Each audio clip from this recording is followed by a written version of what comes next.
বাপের একটা হুঙ্কার, ইট ইজ এসেনশিয়াল।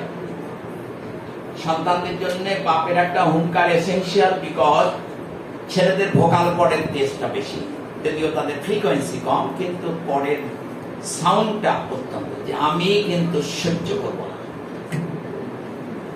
ব্যাস, এবারে মা কিন্তু তার সঙ্গে রিলেশন করে তাদেরকে শাসন করতে বলছি না, শাসন করাটা কিন্তু এক ধরনের বর্তমানে খুব খারাপ হয়ে দাঁড়াচ্ছে, অতিরিক্ত শাসন।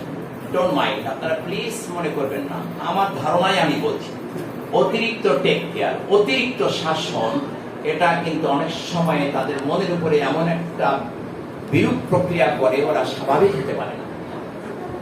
আপনার ছেলেকে বা মেয়েকে সবসময় ফার্স্ট বানাবার চেষ্টা করেন, ফার্স্ট বানাবার চেষ্টা, তাহলে তো সবাই ফার্স্ট হবে, এটা তো ভালো না। তো আমার মেয়ে আমার ছেলে ফার্স্ট হবে আর অন্যরা হবে না, আপনি তো আল্লাহর সঙ্গে তাহলে তো শিরিক